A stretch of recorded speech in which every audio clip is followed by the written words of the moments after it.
In the first half of the 19th century, fueled by God, gold, and glory, nearly 400,000 people began making their way west.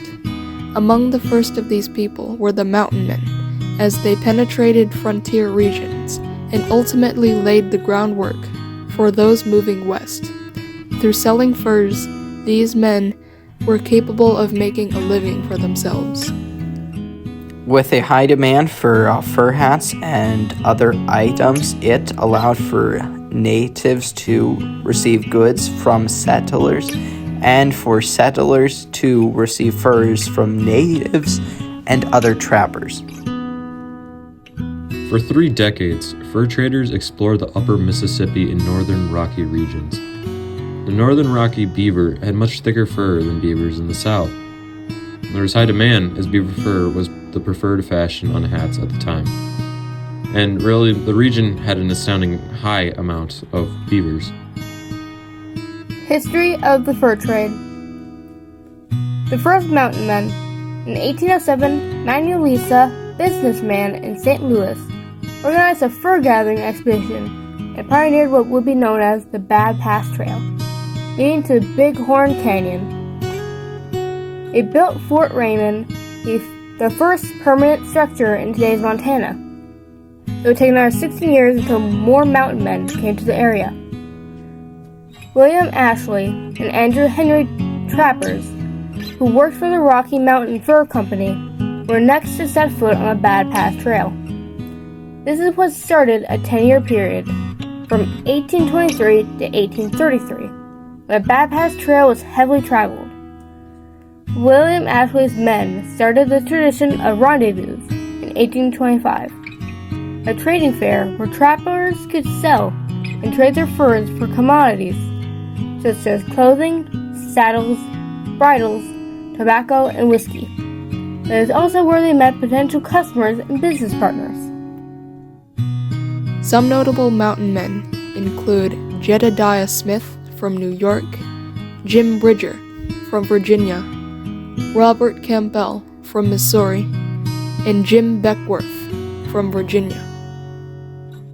The Bad Pass Trail soon dwindled in its popularity due to its rugged terrain and constant threat of native attacks.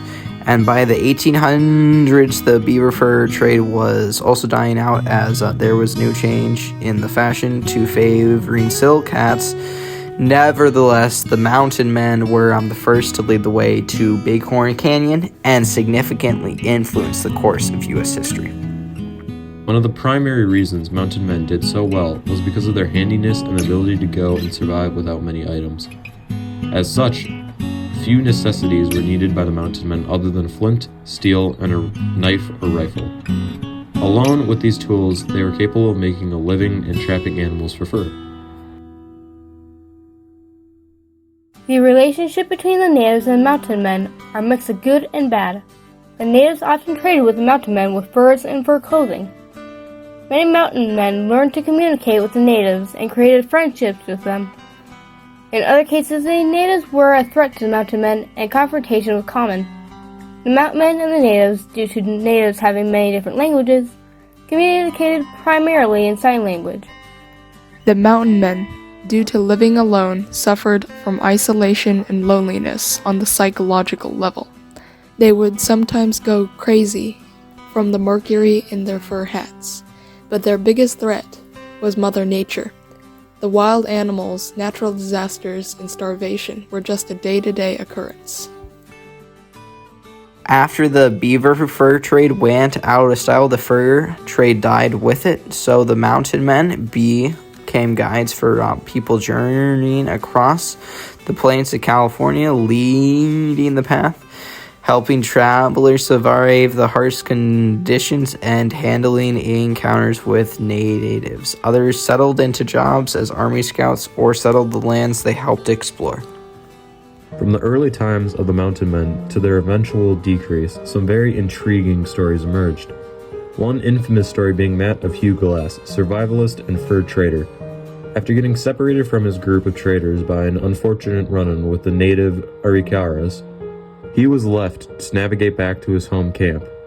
On this journey, Hugh was mauled nearly to death by a grizzly and forced to regain strength and survive the winter while having to navigate all the way back home. To say Hugh was lucky would be an understatement.